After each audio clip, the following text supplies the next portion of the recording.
Hello friends, எல்லோரும் எப்படி இருக்கீங்க? இன்றைக்கி நம்ம வீடியோவில் 2 பொருளை வச்சு நல்ல அட்டகாசமான ஒரு சூப்பரான ஸ்நாக் பண்ண போகிறோம். இந்த ரெசிபியை பார்த்தீங்கன்னா நம்ம ஸ்நாக்னு கூட சொல்ல முடியாது. நல்ல ஒரு ஹெல்த்தியான ஒரு ரெசிபி தான். கண்டிப்பாக எல்லாரும் இப்போ இருக்கிற சமயத்தில் சாப்பிடக்கூடிய ஒரு சூப்பரான ரெசிபி தான். இஞ்சியும் சர்க்கரையும் இருந்தால் போதும். இந்த ரெசிபி நம்ம டக்குன்னு சீக்கிரமாக செஞ்சிடலாம். சர்க்கரை உங்களுக்கு பிடிக்கல அப்படின்னு நினச்சிங்கன்னா ஸ்கிப் பண்ணிவிட்டு நீங்கள் நாட்டு சர்க்கரை கூட சேர்த்துக்கலாம், இல்லைனா வெல்லம் கூட சேர்த்துக்கலாம். இந்த வீடியோவை நீங்கள் ஃபுல்லாக பார்த்துட்டு கண்டிப்பாக நீங்கள் ட்ரை பண்ணக்கூடிய அளவுக்கு ரொம்ப ஈஸியாக தான் இருக்கும். முக்கியமாக கண்டிப்பாக எல்லாருமே வீட்டில் ட்ரை பண்ணுங்கள். இப்போ இந்த சமயத்தில் சாப்பிட்றதுக்கு ரொம்பவே முக்கியமான சூப்பரான ஹெல்த்தியான ஒரு ஸ்நாக்னு சொல்லலாம்.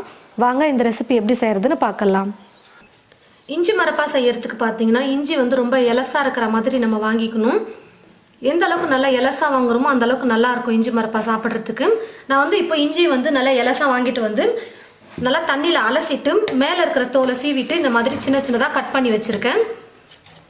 இப்போ இந்த இஞ்சியை மிக்சியில் போட்டு நல்லா நைஸாக நம்ம பேஸ்ட்டாக அரைச்சி எடுத்துக்கலாம். பாருங்கள் ஃப்ரெண்ட்ஸ், இஞ்சி நல்லா நைஸாக அரைச்சி எடுத்துக்கிட்டேன். நான் தண்ணியெல்லாம் எதுவுமே சேர்த்து அரைக்கலை, வெறும் இஞ்சி மட்டுமே நான் அரைச்சி எடுத்துருக்கேன். இப்போ இந்த இஞ்சி விழுதை ஒரு கப்பில் அளந்துக்கலாம்.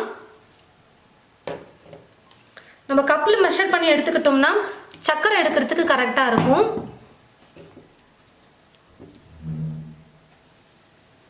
நான் அரை கப் அளவுக்கு இஞ்சி விழுது எடுத்திருக்கேன்.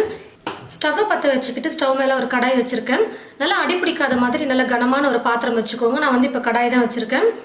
கடாயில் 2 கப் அளவுக்கு சர்க்கரை சேர்த்துக்க போகிறேன்.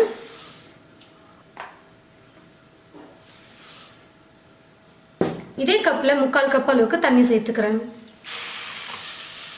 தீ ஃபுல்லாக வச்சுக்கிட்டு சர்க்கரை நல்லா கரையிற வரைக்கும் குக் பண்ணிக்கலாம். சர்க்கரை நல்லா கரைஞ்சதுக்கு அப்புறமா தீ கொஞ்சம் லைட்டாக குறைச்சிக்கோங்க. இதுக்கப்புறம் நம்ம கரெக்டாக பார்த்து எடுக்கணும். கம்பி பதம் வர வரைக்கும் இல்லை, அதுக்கு மேலேயே நம்ம பாகு எடுக்கணும். பாகு நம்ம எடுத்து கையில் உருட்டினோம்னா நல்லா உருண்டையாக பால் மாதிரி வரணும். அந்த அளவுக்கு நம்ம பாகு எடுத்துக்கணும். ஒரு பிளேட்டில் இல்லை ஒரு கிண்ணத்தில் கொஞ்சமாக தண்ணி எடுத்துக்கோங்க. பாகு கரெக்டாக வரத்துக்கு செக் பண்ணுறதுக்கு தேவைப்படும்.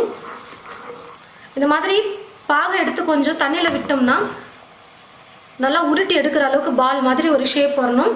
அந்த அளவுக்கு நம்ம பாகு ரெடி பண்ணணும். ரொம்ப கல் மாதிரி முருகக்கூடாது. நம்ம பாகு எடுத்து உருட்டோம்னா ஒரு ஷேப்புக்கு நம்மளால் உருட்ட முடியணும். அந்த அளவுக்கு நம்ம கரெக்டாக குக் பண்ணி எடுத்தால் போதும். இப்போ பார்த்தீங்கன்னா பாகு கொஞ்சமாக தண்ணியில் விட்டு பார்க்கலாம். கொஞ்சம் லைட்டாக ஃபார்ம் ஆகுது, ஆனால் உருண்டெல்லாம் பண்ண முடியல பாருங்கள். இன்னும் கொஞ்சம் நேரம் நம்ம குக் பண்ணிக்கணும்.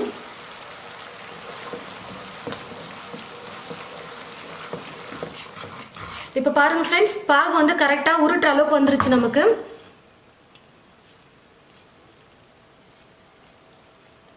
இந்த மாதிரி கையில் எடுத்து உருட்டுறதுக்கு கரெக்டாக இருக்கணும் பாருங்கள். இந்த மாதிரி பால் மாதிரி நம்ம எந்த ஷேப்பில் உருட்டுறோமோ அந்த ஷேப்புக்கு வரணும் பாகு. இதுதான் கரெக்டான பதம்.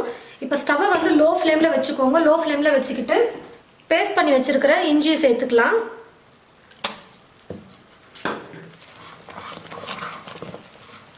ஸ்டவ்வை லோ ஃப்ளேமில் வச்சுக்கிட்டே இப்போ நம்ம குக் பண்ணிக்கலாம்.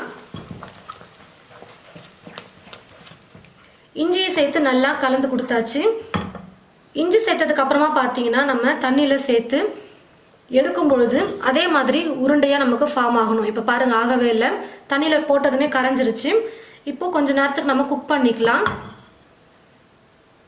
ஸ்டவ்வை இப்போ மீடியம் ஃப்ளேமில் வச்சுட்டு நான் குக் பண்ணிக்கிறேன். இது கூடவே ஏலக்காய் தூள் வேணும்னா கூட நீங்கள் சேர்த்துக்கலாம். இப்போ நான் சேர்க்கல. வேணும்னா ஒரு 1/4 ஸ்பூன் இல்லை ஒரு 2 சிட்டிகை அளவுக்கு சேர்த்துக்கோங்க.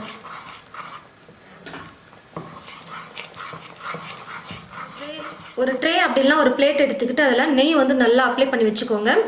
இஞ்சி மரப்பா ரெடி ஆனதுமே நம்ம இதில் ஊற்றி நம்ம பீஸ் போடுறதுக்கு ரெடி பண்ணணும். முன்னாடியே ரெடி பண்ணி வச்சுக்கிட்டா தான் கரெக்டாக இருக்கும். பாருங்கள் ஃப்ரெண்ட்ஸ், ஓரளவுக்கு கெட்டியாக வந்துருச்சு. இப்போ இது கூட 1 ஸ்பூன் அளவுக்கு நெய் சேர்த்துக்கிறேன். இது ஆப்ஷனல் தான், வேணான்னா நீங்கள் ஸ்கிப் பண்ணிக்கலாம். ஆனால் நெய் சேர்த்து செய்யும்போது டேஸ்ட் நல்லாயிருக்கும். இன்னும் கொஞ்சம் நேரம் குக் பண்ணோம்னா நல்லா கெட்டியாக வந்துடும். அப்போ இஞ்சி மரப்பா கரெக்டாக பீஸ் போடுறதுக்கு நமக்கு கரெக்டான பதத்துக்கு வந்துடும். பாருங்கள் ஃப்ரெண்ட்ஸ், நெய் சேர்த்து நான் நல்லா கலந்து கொடுத்துக்கிட்டேன். இப்போ பார்த்தீங்கன்னா இஞ்சி மரப்பாவை எடுத்து தண்ணியில் விட்டு பாருங்கள்.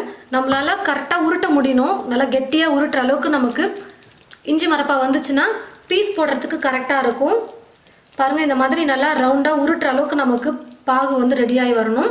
அதாவது நம்ம சக்கரை பாகு வந்து கரெக்டாக வந்துருச்சு அந்த மாதிரி. அதுக்கப்புறம் இஞ்சி விழுது போட்டதுக்கு அப்புறமா பார்த்தீங்கன்னா நீங்கள் தண்ணியில் விட்டு பார்த்துருந்தீங்கன்னா தெரியும், பிரிஞ்சு போயிடும், அப்படியே தண்ணியில் கரைஞ்சி போயிருக்கும். நல்லா குக் பண்ண தான் இந்த மாதிரி ரவுண்ட் ஷேப்புக்கு உருட்டுற அளவுக்கு நம்மளால பதம் கொண்டு வர முடியும். இப்போ நான் ஸ்டவ்வை மீடியம் ஃப்ளேமில் வச்சுக்கிட்டு இந்த பதத்துக்கு நல்லா குக் பண்ணி எடுத்துக்கிட்டேன். இந்த மாதிரி இருந்தால் தான் பீஸ் போட முடியும், அப்படி இல்லைன்னா பீஸ் போட முடியாது, ஸ்பூனில் அள்ளி சாப்பிட்ற மாதிரி ஆகிடும். இந்த ஒரு விஷயத்தை மட்டும் நீங்கள் கரெக்டாக பார்த்துக்கிட்டிங்கன்னா இஞ்சி மரப்பா பர்ஃபெக்டாக சூப்பராக வரும். இப்போ நான் ஸ்டவ் ஆஃப் பண்ணிடுறேன். நெய் தடவி வச்சுருக்க இந்த ட்ரேவில் இப்போது இஞ்சி மரப்பாவை சேர்த்துடலாம்.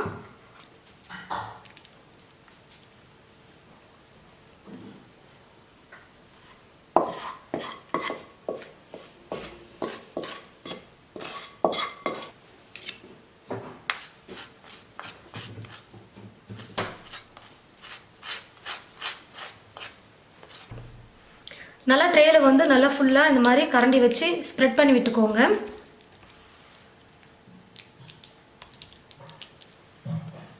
ஒரு ஸ்பூனில் நெய் தடவிட்டு கூட நல்லா அப்படி ப்ரெஸ் பண்ணோம்னா ஒட்டாமல் ப்ரெஸ் பண்ண முடியும், இல்லைனா ஸ்பூனில் ஒட்டிக்கிட்டே இருக்கும். பாருங்கள் ஃப்ரெண்ட்ஸ், ஸ்பூனை வச்சு நல்லா ட்ரேயில் ஃபுல்லாக ஸ்ப்ரெட் பண்ணி விட்டுக்கிட்டேன். ஓரளவுக்கு சூடு ஆறுனதுக்கு அப்புறமா நம்ம வந்து பீஸ் போட்டுக்கலாம். ரொம்ப சூடு ஆற வச்சுட்டு பீஸ் போட்டோம்னா நம்மளால கரெக்டாக பீஸ் போட முடியாது. கொஞ்சம் ஒரு பாதி அளவுக்கு கொஞ்சம் லைட்டாக சூடு ஆறுனதுக்கு அப்புறமா நம்ம பீஸ் போட்டுட்டு அதுக்கப்புறம் நல்லா ஆற வச்சுக்கலாம். இப்போ கொஞ்சம் நேரத்துக்கு சூடு ஆறட்டும். பாருங்க ஃப்ரெண்ட்ஸ், ஓரளவுக்கு வந்து இஞ்சி மரப்பா சூடு ஆறிடுச்சு. இப்போ நம்ம வந்து பீஸ் போட்டுக்கலாம்.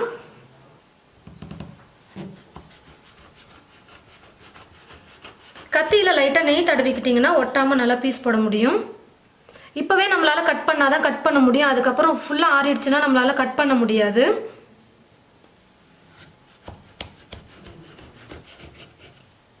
உங்களுக்கு எந்த சைஸுக்கு வேணுமோ இஞ்சி மரப்பா அந்த சைஸுக்கு நீங்கள் கட் பண்ணிக்கோங்க. பாருங்கள் ஃப்ரெண்ட்ஸ், ஃபுல்லாக பீஸ் போட்டாச்சு. இப்போ நல்லா சூடு ஆறட்டும். சூடு ஃபுல்லாக ஆறுனதுக்கு அப்புறமா நம்ம எடுத்துக்கலாம். பாருங்கள் ஃப்ரெண்ட்ஸ், இஞ்சி மரப்பா வந்து நல்லா சூடு ஆறிடுச்சு. இப்போ நம்ம வந்து கட் பண்ணி எடுத்துடலாம். ஏற்கனவே நம்ம பீஸ் போட்டிருக்கிறதுனால இப்போ எடுக்கிறதுக்கு ரொம்ப ஈஸியாக இருக்கும்.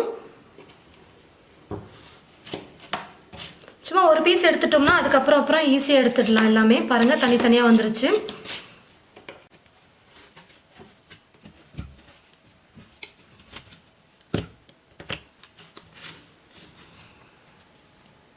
ரொம்ப சூப்பராக வந்துருச்சு பாருங்கள் இஞ்சி மரப்பா. நல்லா ஹெல்த்தியாக வீட்லேயே இஞ்சி மட்டும் இருந்ததுன்னா போதும். சக்கரை கண்டிப்பாக வீட்டில் எல்லார் வீட்லேயும் இருக்கும், ஈஸியாக நம்ம செஞ்சிடலாம். இஞ்சி மட்டும் நல்லா எலசாக நீங்கள் வாங்கிட்டு வந்துட்டிங்கன்னா போதும். கொஞ்சம் இஞ்சி தான் போட்டோம், அதுக்கே பாருங்கள் எவ்வளோ இஞ்சி மரப்பா வந்திருக்கு. இந்த இஞ்சி மரப்பா வந்து பார்த்தீங்கன்னா 1 மாதம் ஆனாலும் கெட்டு போகாது.